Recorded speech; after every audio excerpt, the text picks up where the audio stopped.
Good morning students. BEd second year के paper guidance and counselling निर्देशन और परामर्श के अंतर्गत हम लोग साक्षात्कार विधि के बारे में अध्ययन कर रहे थे, क्योंकि निर्देशन कार्य प्रदान करने के लिए अनिवार्य है कि हम पालक से संबंधित समस्त सूचनाओं को एकत्रित करें। सूचनाओं को एकत्रित करने के लिए हम विभिन्न प्रकार की विधियों का उपयोग करते हैं, उसमें एक विधि साक्षात्कार भी है। तो अब तक हम लोगों ने साक्षात्कार क्या है, उसके बारे में, उसके प्रकार क्या है, किस तरह से आयोजित किया जाता है, इसके बारे में हमने अध्ययन किया था। आज हम देखेंगे कि साक्षात्कार के उद्देश्य क्या होते हैं या किस उद्देश्यों से हम साक्षात्कार विधि का उपयोग कर रहे हैं। क्योंकि कोई भी कार्य है, कुछ भी हम करते हैं, वो बिना उद्देश्य के हम नहीं करते, इसीलिए उद्देश्यों का पता होना अनिवार्य है। क्योंकि किसी भी कार्य की सफलता के लिए अनिवार्य है कि उसके उद्देश्य निर्धारित होने चाहिए, यानी कि हमारे पास उसका कोई लक्ष्य होना चाहिए, तभी हम कोई कार्य करते हैं। अगर लक्ष्य उद्देश्य है, तभी उसी के अनुरूप उसी उद्देश्य की प्राप्ति के लिए हम योजना बनाते हैं। तो साक्षात्कार की सफलता भी उद्देश्यों पर निर्भर करती है कि किन उद्देश्यों की पूर्ति साक्षात्कार के माध्यम से होती है। तो इस चीज को जानने के लिए सबसे पहला है सूचनाएं व जानकारी प्राप्त करना।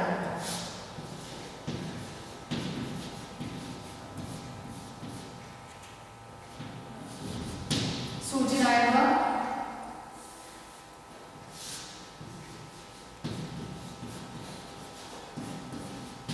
जानकारी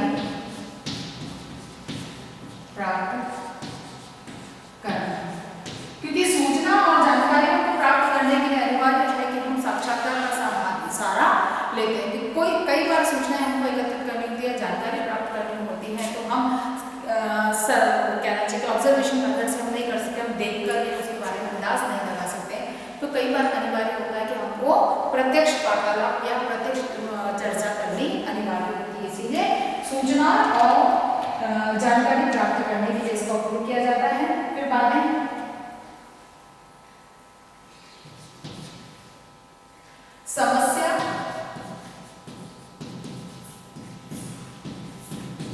समस्याओं का पता लगाना। समस्याएं क्या है, इसका पता लगाने के लिए भी साक्षात्कार विधि बहुत उपयोगी विधि है, क्योंकि हम चर्चा के माध्यम से ही व्यक्ति की वास्तविक समस्या तक पहुंच पाते हैं। क्योंकि देखने में कई बार होता है कि हमें समस्या कुछ होती है, हम समझते कुछ और है, हम एक्सप्लेन नहीं कर पाते हैं। तो ऐसे में साक्षात्कार विधि वह विधि है जिसके माध्यम से मतलब समस्या की जड़ तक हम आसानी से मूल समस्या क्या है इसको समझने में हमें सहायता मिलती है। दूसरी है परिस्थितियों को समझना।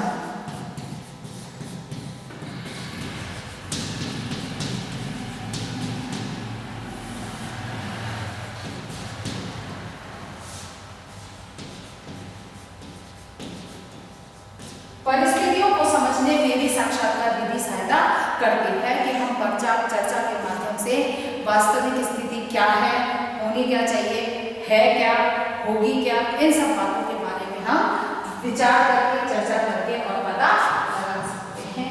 अगली बात आती है समायोजन में सहायता।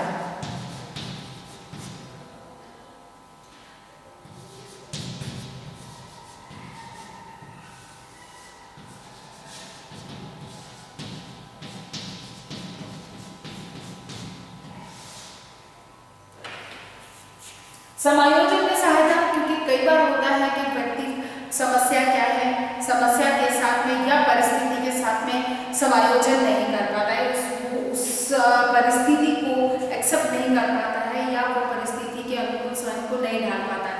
तो ऐसी स्थिति में समायोजन उसे कैसे करना है, किस तरह से किया जा सकता है, उसको एक गाइडलाइन प्राप्त हो जाती है। एक हम हो जाए कि उसे एक जानकारी, उसे मतलब उसको समायोजन की जो है किस तरह से उसे करना है, इसके बारे में हम उसकी समस्या का पता लगा सकते हैं कि समायोजन क्यों नहीं कर पा रहा है, किस जगह समायोजन में समस्या आ रही है, और फिर उसका निदान क्या है, निवारण क्या है, उसको हम समझा सकते हैं।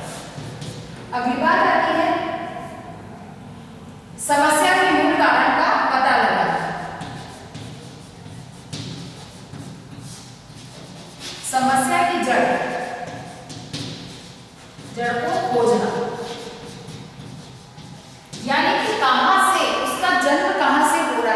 उसका पता लगाना और फिर उसके अनुकूल समस्या की जड़ का पता लगाना और इसका जो मूल कारण है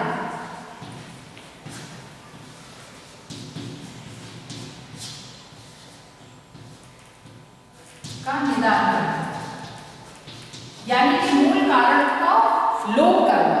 मूल कारण क्या है उसका पता लगाना और उसको किस तरह से हम वहां से हटा सकते हैं इसका हमें पता लगता है, या प्लानिंग करने में हमें आसानी होती है, हम आसानी से प्लानिंग कर सकते हैं। अगली बात यहाँ पर आती है सूचना व जानकारी उपलब्ध करना। सूचना व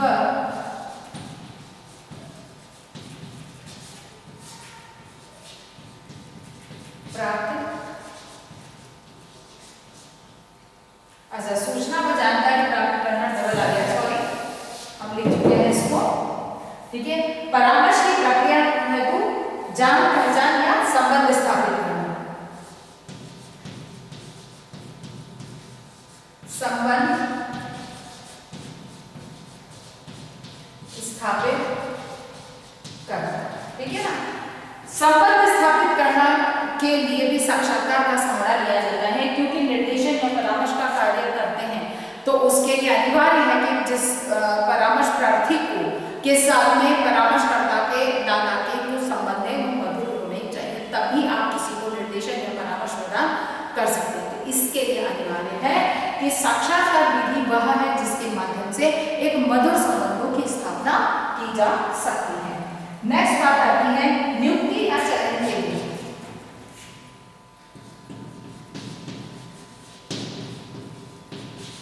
नियुक्ति या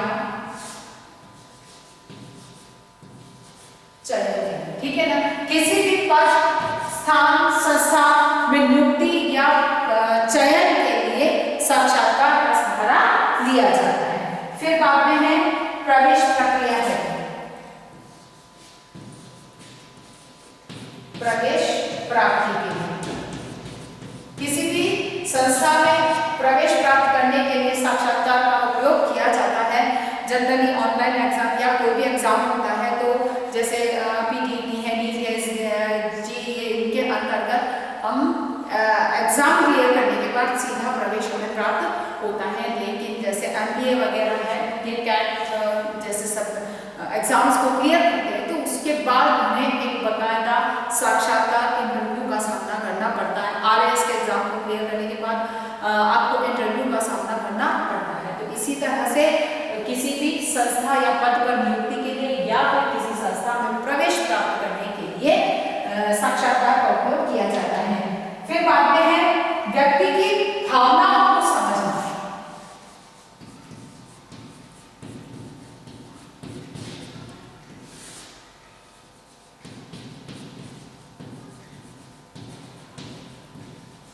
भावनाओं को समझना कि व्यक्ति की अपनी अभिव्यक्ति, अभिरुचि, अभिवृत्ति क्या है उसको समझना और उसके अनुकूल उसे किस प्रकार से कार्य करना चाहिए, उसकी समस्याओं का निदान क्या हो सकता है, इसके बारे में जानकारी को हासिल करना या उसका पता लगाने के लिए आवश्यक है। फिर नेक्स्ट है उपचार।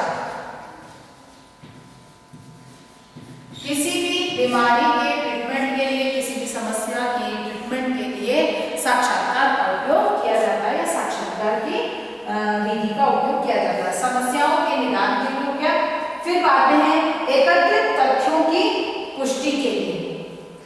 इसको मैं यहाँ से बता रही हूँ।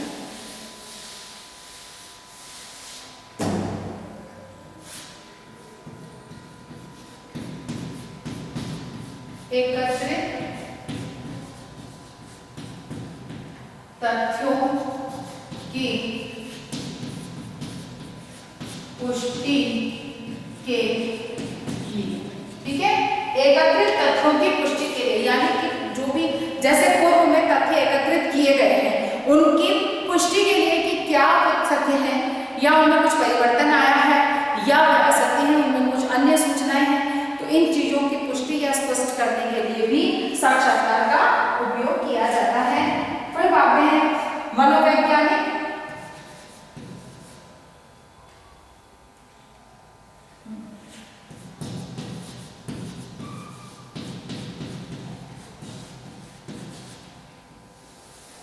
मनोवैज्ञानिक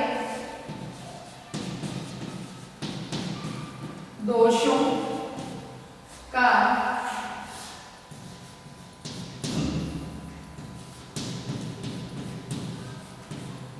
मनोवैज्ञानिक दोषों का पता लगाना। मनोवैज्ञानिक दोष वे जिनका कि हम विभिन्न परीक्षणों के माध्यम से पता नहीं लगा सकते हैं, उनका पता लगाने के लिए हम साक्षात्कार का सहयोग लेते हैं या साक्षात्कार का उपयोग करते हैं। इन्हीं उद्देश्यों के आधार पर हम साक्षात्कार को आयोजित करते हैं। आगे है अनुसंधान। नेक्स्ट आता है अनुसंधान।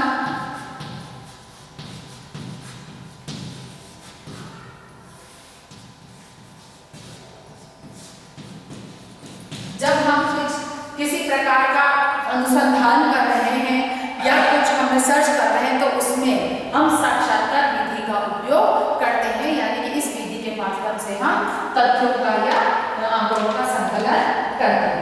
अगली बात है अन्य विधियों से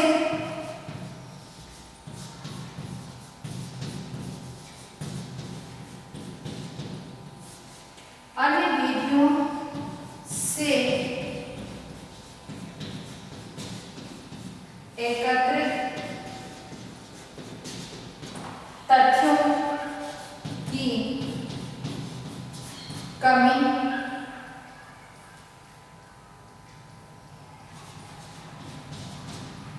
को दूर कर। ये अन्य विधियों के माध्यम से जो हमने तथ्य एकत्रित किए हैं, जैसे हम अवलोकन के माध्यम से हमने तथ्य एकत्रित किया और हमने पता लगा, हम अवलोकन के माध्यम से हमें लगा कि अब वो व्यक्ति खेलने में विशेष रुचि नहीं रखता है, पर हमें वास्तविकता सिर्फ देखकर पता नहीं चलती। तो इसमें जो कमी रहेगी कि खेल में रुचि नहीं लेता, हमने सिर्फ ये बात जानी, वास्तविकता क्या है उसका पता लगाने के लिए हमने साक्षात्कार का प्रयोग करते हैं। उसमें उससे बातचीत करने के बाद हम पता लगा पाते हैं कि वास्तव में उसको खेल में रुचि नहीं है या फिर कोई परिस्थिति ऐसी है या कोई कारण ऐसा है जिसकी वजह से वो उस समय रुचि नहीं ले रहा है। तो अन्य विधियों से एकत्रित तथ्यों में जो कमियां रहती उसका निवारण साक्षात्कार के माध्यम से हो सकता है। फिर बाद में किसी भी प्रक्रिया के प्रभाव का पता लगाना,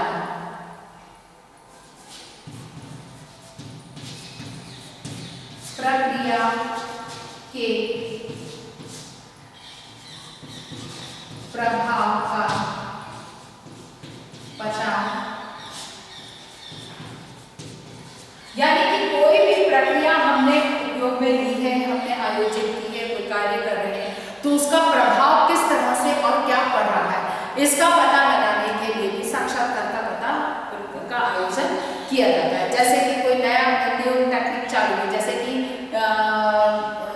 ये IDP 2020 को लागू करने की बात चल रही है, उसके बारे में, तो उसके बारे में लोग क्या सोचते हैं, तो इस प्रक्रिया का पता कि जो इसकी प्रक्रिया को आयोजित करना चाह रहे हैं, जिस तरह की नीति लाने के प्रयास किए जा रहे हैं, तो उसके बारे में लोग क्या चाह रहे हैं, क्योंकि हम चाहते हैं कि वह सफल, तो उसकी सफलता के लिए क्या प्रयास होंगे, हर तरह की विधि का इसमें उपयोग किया जा रहा है। इसमें पैनल डिस्कशन किए जा रहे हैं, सेमिनार्स किए जा रहे हैं, तो वहाँ पर साक्षात्कार भी एक ऐसी विधि है जिसमें कि हम लोग शिक्षकों की या जो छात्र हैं उनकी विचारों को जान सकें, वो क्या सोचते हैं या वो क्या चाहते हैं, क्योंकि इस नीति का निर्माण करने के लिए निश्चित है कि साक्षात्कार का उपयोग किया गया कि भाई अध्यापक क्या चाह रहा है, समाज किस तरह की मांग है, तो ये चीजें साक्षात्कार के माध्यम से सामने आती। इसीलिए किसी भी प्रक्रिया के प्रभाव को जानने के लिए साक्षात्कार का उपयोग किया जाता है।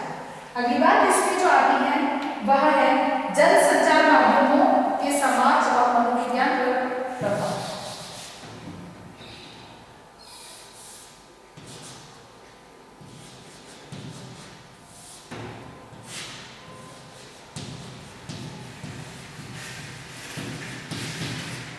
जनसंचार माध्यमों के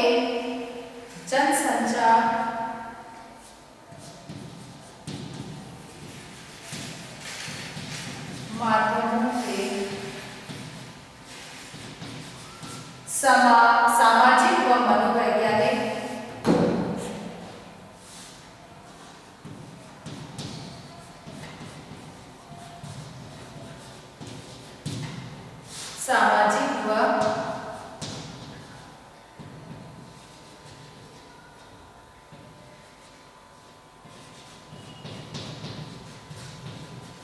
मनोवैज्ञानिक प्रभाव का पता लगाना, यानी कि जन संचार के जो ये माध्यम है, के माध्यम से जो कुछ भी सूचनाएं या जानकारियां सामने आती हैं या उनका जो समाज पे है क्या प्रभाव पड़ता है, उनका मनोवैज्ञानिक प्रभाव क्या बालकों पर या युवाओं पर क्या पड़ता है, इसको जानने के लिए हम साक्षात्कार का उपयोग करते हैं। तो साक्षात्कार का जो उद्देश्य है वो बहुत सारा कोई सीमित क्षेत्र नहीं है, इसका समग्र व्यापक क्षेत्र है और उसी व्यापक क्षेत्र की जो कहना चाहिए कि लक्ष्य को प्राप्त करने के लिए हम साक्षात्कार का उपयोग करते हैं। अब बात आती है साक्षात्कार के सोपान।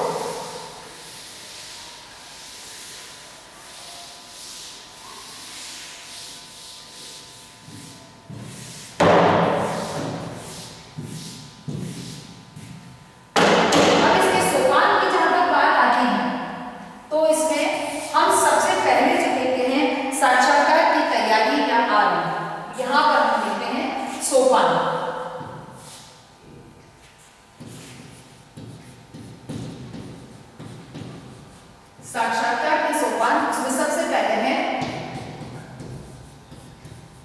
तैयारी, ठीक है ना, तैयारी या आरंभ।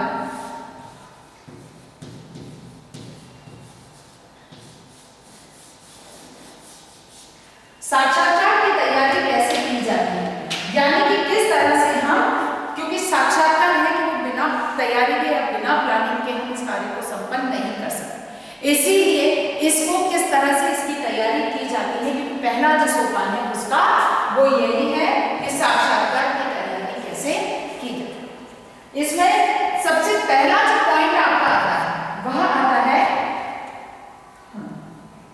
मधुर संबंध स्थापित करना।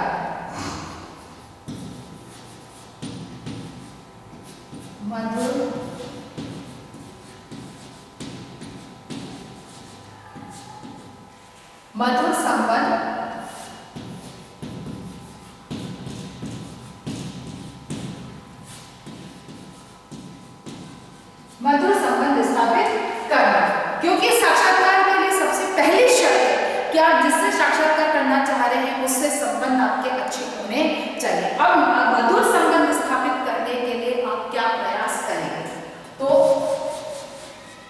सबसे पहला जो हमारा प्रयास होगा वह होगा सहानुभूति।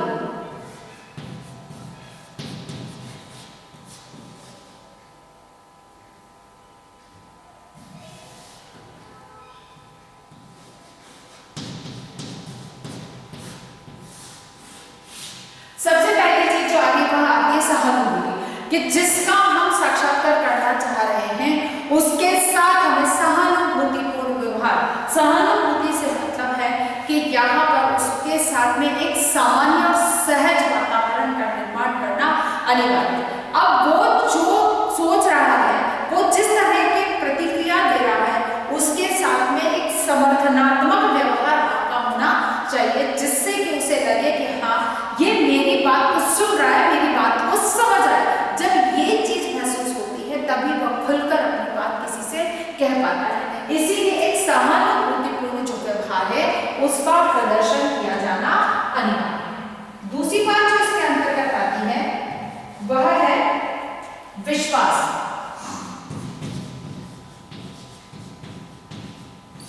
विश्वास का होना भी बहुत अनिवार्य है, क्योंकि अगर आप मधुर संबंध स्थापित तभी कर सकते हो जब आप जिसका साक्षात्कार लेने जा रहे हो उसे आप पर विश्वास हो कि हाँ आप उसकी बात को सुन रहे हैं, समझ रहे हैं और इसको जो कुछ आप कह रहे हैं उसको आप बाहर किसी अन्य से नहीं कहेंगे।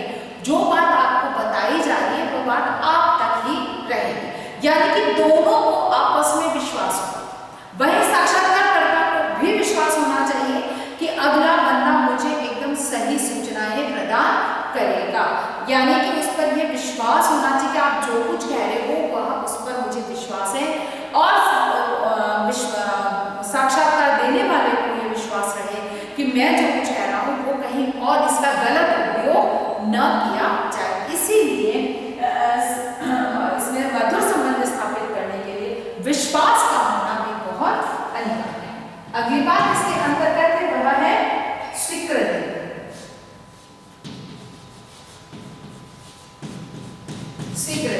स्वीकृति यानी कि एक दूसरे को स्वीकार करना कि भाई आप जो कुछ हमसे पूछने आए हैं उसका कोई गलत उपयोग नहीं करेंगे और हम जो कुछ आपको बताएंगे या हम जो आपको बता रहे हैं उस पर आप विश्वास रखेंगे। यानी कि दोनों एक दूसरे की परिस्थिति, वातावरण, एक दूसरे की हर चीज को स्वीकार करें कि भाई आप ये चाहते हैं कि मैं यहाँ पर बात करना चाहता हूँ, आप उसे स्वीकार करें।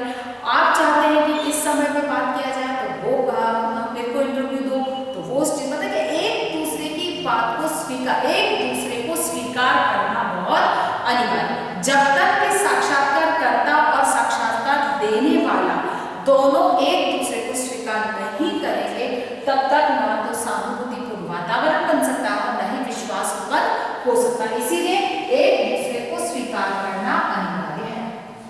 फिर बात आती है नेक्स्ट जो है वो सहज हास्य का प्रयोग।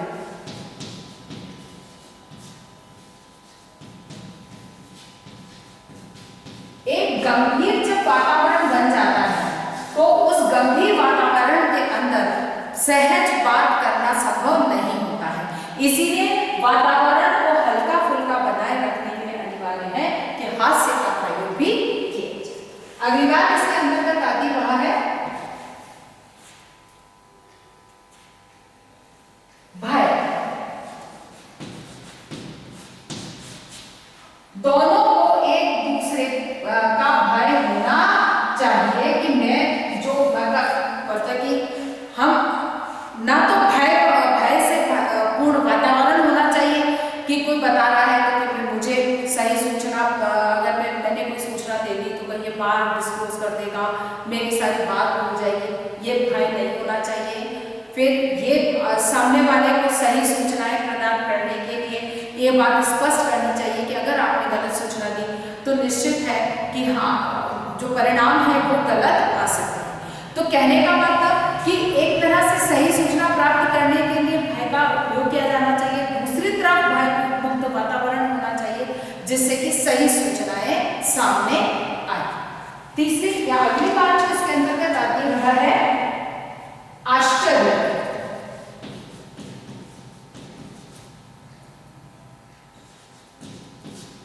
आश्चर्य का भी प्रयोग होना चाहिए कि जब एक उत्तरदाता उत्तर दे रहा है तो जो प्रश्न करता है वो उसकी बातों में कहीं कहीं इस तरह से आश्चर्य का प्रदर्शन करे कि उत्तरदाता को लगे कि मैं जो कुछ कह रहा हूं उसमें आप रुचि ले रहे हैं। यानी कि आपके आश्चर्य प्रदर्शन से, आपके इस तरह के हावभाव से उत्तरदाता को महसूस होता है या अनुभव होता है कि हाँ आपकी बात में उन्हें रुचि आ रही है। और अगर ऐसा लगता है तो वो भयमुक्त होकर और मतलब एक और अधिक उत्साह से स्पष्ट बात करने का प्रयास करता है। और अंतिम बात जो आती है वो इसमें व्यक्तिगत संदर्भ के प्रश्न, व्यक्तिगत संदर्भ,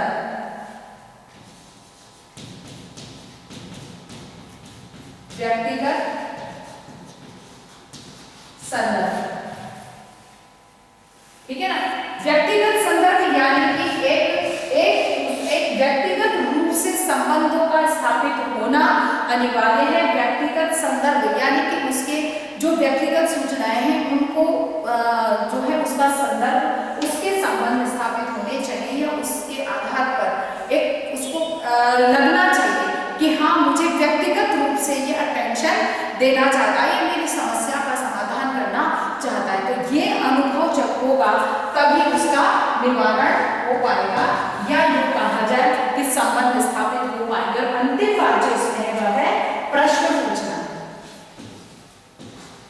प्रश्न करना, ठीक है ना। कि प्रश्न करना भी इसकी एक बात, मतलब संबंध स्थापित करने में प्रश्नों का आपस में एक दूसरे से प्रश्न उत्तर करना या प्रश्न पूछना भी एक महत्वपूर्ण साधन है, माध्यम है जिससे कि संबंध स्थापित हो सकता है। अर्थात एक मधुर संबंध स्थापित करने के लिए 8 बातों पर विशेष रूप से ध्यान दिया है। पहले सहानुभूति, दूसरा है विश्वास, यानी कि आप विश्वास रखिए, सहानुभूति रखोगे, विश्वास रखोगे, एक दूसरे को स्वीकार करोगे, हास्य का वातावरण बना रहना चाहिए, बोझिल वातावरण नहीं होना चाहिए। फिर प्रश्न पूछे जाने चाहिए, क्योंकि प्रश्न के माध्यम से ही आप एक दूसरे की बात को समझ और जान सकते हो। फिर भय युक्त वातावरण या भय मुक्त वातावरण होना चाहिए, और सही उत्तर न मिलने पर गलत परिणाम आ सकते हैं, ये भी एक भय जो है उनको स्पष्ट किया जाना चाहिए। फिर आश्चर्य प्रदर्शित करते हुए उत्तरदाता को ये प्रदर्शित हो कि वे आप उसकी बात में रुचि ले रहे हैं, और व्यक्तिगत संदर्भ का होना बहुत अनिवार्य, कि उसे लगे कि हाँ मेरी व्यक्तिगत समस्याओं का समाधान मिल सके। इन बातों को ध्यान, इन सब का उपयोग करते हुए मधुर संबंधों की स्थापना की जा सकती है। अगली बात जो इसके अंतर्गत आती है वह है प्रारंभ में व्यवस्थित रचना पर कम ध्यान देना।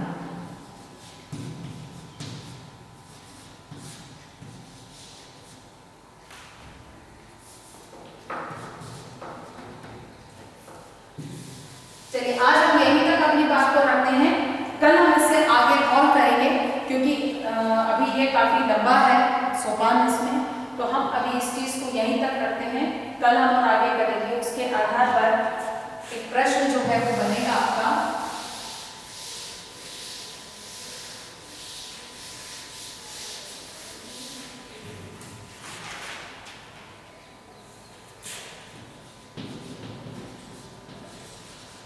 साक्षात्कार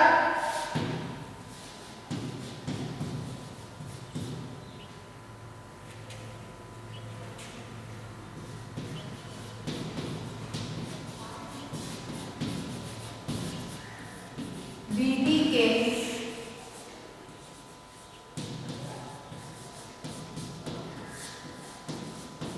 उद्देश्यों को समझाइए। ठीक है, साक्षात्कार विधि के उद्देश्यों को समझाइए।